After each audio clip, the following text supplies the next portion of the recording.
आपकी एक नई पहचान मिलने वाली है। हरियाणा के पास अपना एक मेडिकल यूनिवर्सिटी है, एक स्पोर्ट्स यूनिवर्सिटी भी है। आज हरियाणा में हर घर नल की योजना भी है। तो हरियाणा आज अराजकता और भ्रष्टाचार का नहीं, परिवारवाद का नहीं, बल्कि विकास का एक नया मॉडल बनकर के उभरा है। ये डबल इंजन सरकार की ताकत इस रूप में आज हरियाणा में देखने को मिल रही है। बहनों और भाइयों, मैं इससे पहले एक सभा में था और इससे पहले कि जिस सभा में मैं था वहां पर सभा में जाने के पहले एकदम मंच के पास थोड़ी दूरी पर भारतीय जनता पार्टी के कार्यकर्ताओं ने महाराणा कुंभा की भव्य प्रतिमा पर माल्यार्पण का कार्यक्रम रखा हुआ था।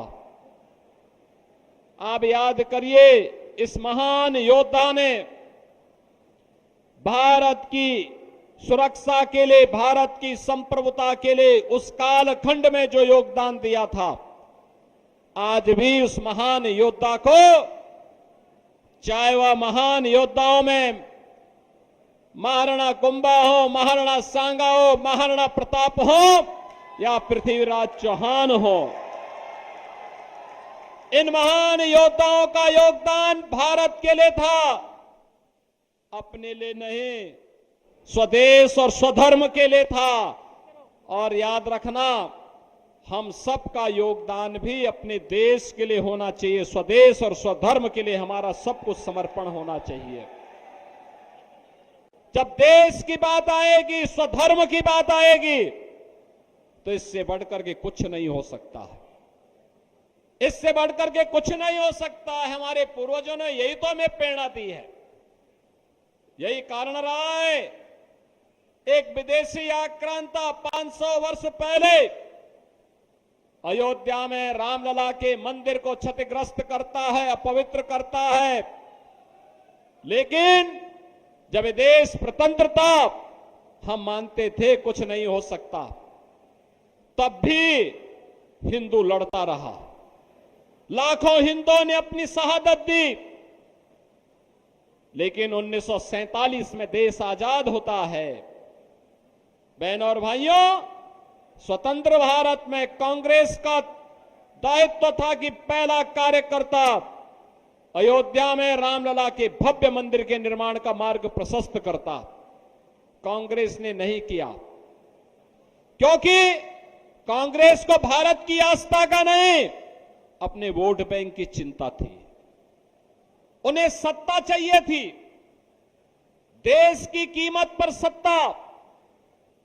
याद करिए, पाकिस्तान में ननकाना साहिब कॉरिडोर बनाने के लिए कांग्रेस ने रोड़े अटकाने का कार्य किए थे।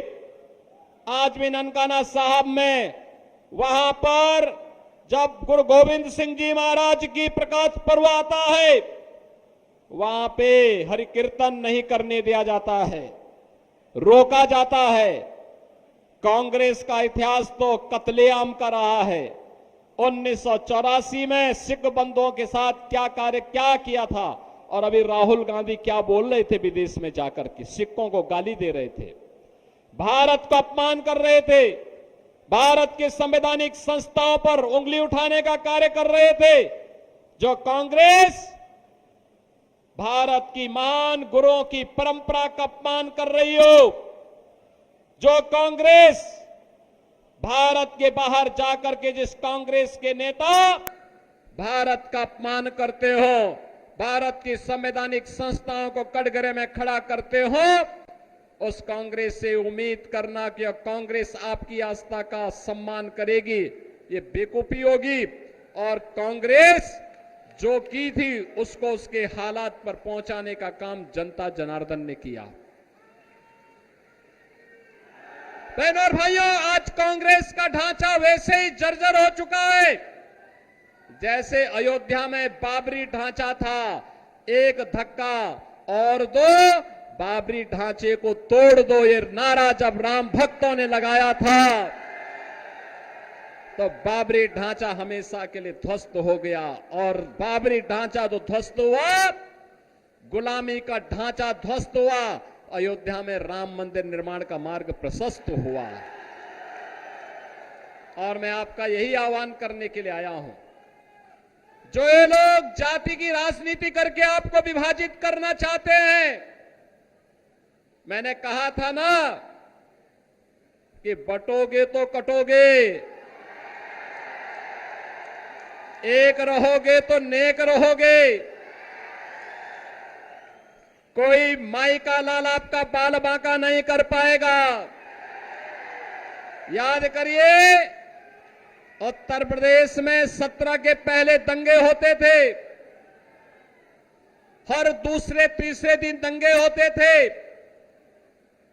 बेटी असुरक्षित थी, बहनें असुरक्षित थी, व्यापारी असुरक्षित थे, उनका कोई सम्मान नहीं होता था। और पिछले 7.5 वर्ष में उत्तर प्रदेश में कोई दंगा नहीं हुआ है, कोई दंगा नहीं हुआ है। दंगाई या तो यूपी छोड़ चुके हैं या राम नाम सत्य है की यात्रा में निकल चुके हैं। आज यूपी पे दंगा नहीं होता, कोई बेटी और बहन की सुरक्षा में सेंध नहीं लगाता है, कोई किसी व्यापारी के सम्मान के विरुद्ध कार्य नहीं करता है। आज वहां विकास है जो उत्तर प्रदेश 2017 के पहले भारत के विकास का बैरियर माना जाता था। आज वह उत्तर प्रदेश भारत के विकास का ग्रोथ इंजन बनकर के तेजी के साथ कार्य कर रहा है। अयोध्या में रामलला का भव्य मंदिर का निर्माण भी हो गया है। 5 सदी के बाद इंतजार समाप्त हुआ, अयोध्या में रामलला विराजमान हुए। और ऐसे ही हरियाणा में पिछले 10 वर्ष के अंदर हुआ है एक परिवर्तन।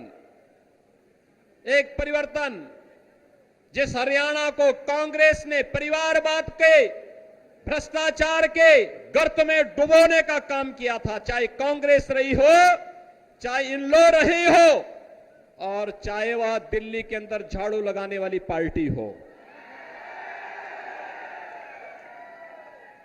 याद रखना, बहुजन समाज पार्टी के हाथी का पेट इतना बड़ा है, वो कभी भरता नहीं है, कभी नहीं भरने वाला है।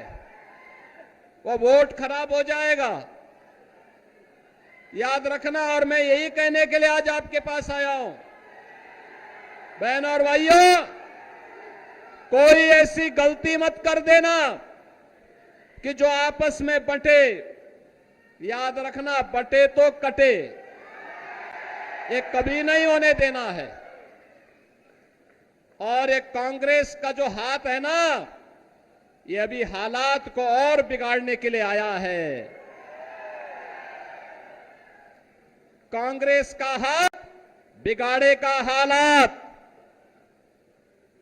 और विकास की जो रफ्तार है, नायब सिंह सैनी की सरकार को लाने के लिए यह आवश्यक है। यह नायब सिंह सैनी की सरकार इस विकास की रफ्तार को स्पीड अप करने के लिए आवश्यक है। और इसीलिए हम लोग आए हैं, इसीलिए बहनों और भाइयों, मैं आया हूं आपसे कहने के लिए, भारतीय जनता पार्टी ने बिना किसी भेदभाव के यहां कार्य किया है। श्री मनोहर लाल खट्टर जी के नेतृत्व में रहो या नायब सिंह सैनी जी के नेतृत्व में, प्रधानमंत्री मोदी जी का मार्गदर्शन है। भ्रष्टाचार हरियाणा समाप्त, हरियाणा का समाप्त, गुंडागर्दी समाप्त, चौथ वसूली समाप्त, विकास की नई नई स्पीड, कनेक्टिविटी की बेहतरीन कार्य, हर घर नल की योजना, हर गरीब के पास आवास की सुविधा, हर गरीब को राशन की सुविधा, आयुष्मान भारत भी है, किसानों के लिए किसान सम्मान निधि भी है। बहनों और भाइयों, विकास की इस स्पीड को अनवरत बने रहने देने के लिए आवश्यक है कि फिर से भारतीय जनता पार्टी की से नायब सिंह सैनी के नेतृत्व की सरकार तीसरी बार भाजपा की सरकार हरियाणा में बने, और इसी के लिए आज मैं आपका आह्वान करने के लिए आया हूं। श्री योगेंद्र राणा को भारतीय जनता पार्टी ने अपने कर्मठ कार्यकर्ता को अपने बीच में चुनाव मैदान में उतारा है। बहनों और भाइयों, ये जो कांग्रेस 1984 के सिख बंदों की हत्या के लिए कटघरे में खड़ी है, इसको कभी भी बर्दाश्त मत करना, इसको स्वीकार मत करना, इसको एक सिरे से खारिज करो। ये अंतिम श्वास गिन रही है, अब अपनी ऑक्सीजन दोगे तो इसका विष बेल फिर तेजी के साथ फैल करके देश के अंदर दंगे करवाएगा, लूटपाट कराएगा, कश्मीर में सेंध लगाने का कार्य करेगा, सुरक्षा में सेंध लगाने का काम करेगा, अराजकता फैलाने का कार्य करेगा। ये कतई मत होने देना। कांग्रेस हो या बहुजन समाज पार्टी या आम आदमी पार्टी, ये तीनों एक ही थैले के चट्टे बट्टे हैं, इनको विकास से कोई लेना देना नहीं। ये अराजकता को बढ़ाने वाले दल हैं, परिवारवाद को बढ़ावा देने वाले दल हैं, अखंड भ्रष्टाचार में डूबे हुए दल हैं। इनका विकास से कोई लेना देना नहीं। गांव से, गरीब से, किसान से, महिलाओं से, किसी भी तबके से इनका कोई लेना देना नहीं है। इनका तो एक ही एजेंडा है, बांटो और राज करो। हमें बंटना नहीं है, हमें बंटना नहीं है। एकजुट होकर के एक भारत श्रेष्ठ भारत की परिकल्पना को साकार करने के लिए और विकसित भारत के लिए हमें प्रधानमंत्री मोदी जी के नेतृत्व में फिर से हरियाणा में नायब सिंह सैनी की सरकार को लाना है। योगेंद्र राणा को भारी बहुमत से विजयी बना के भेजना है। बना के भेजेंगे। योगेंद्र राणा विजयी बनकर के जाएंगे। सभी लोग सहमत हैं? जहां तक मेरी आवाज जा रही, दोनों हाथ ला करके बोलो। सभी लोग सहमत हैं? बहनों और भाइयों, यह कार्य होगा तब, यह कार्य होगा तब जब आप सभी लोग, जितने भी लोग हैं, 5 अक्टूबर को जब वोटिंग होगी, 5 अक्टूबर की वोटिंग के दिन याद रखना, तब नवरात्रि का पर्व भी हो रहा होगा। 5 अक्टूबर को अपने घर में रहना है। हर मतदाता जितना भी यहां पर आया हुआ है, जिस तक मेरी आवाज पहुंच रही है, उन सबसे मैं अपील करूंगा कि आप सभी लोग याद रखना, आप में से हर व्यक्ति 10-10 मतदाताओं को पहले से चिन्हित करके अपने साथ मतदान केंद्र में ले जाकर के मतदान करवाने में अपना योगदान देना। करेंगे? सभी लोग करेंगे? ये जो मंच पंडाल के बाहर जो लोग हैं, वे लोग भी करेंगे? इस पार उस पार सभी लोग सहमत हैं? सभी लोग करोगे? आपस में बंटोगे नहीं ना? देश के लिए कार्य करेंगे ना? यह वोट हरियाणा के विकास के लिए और भारत को मजबूत बनाने के लिए करेंगे ना? मेरे साथ बोलेंगे फिर, भारत माता की, भारत माता की, भारत माता की जय श्री राम, जय जय श्री राम।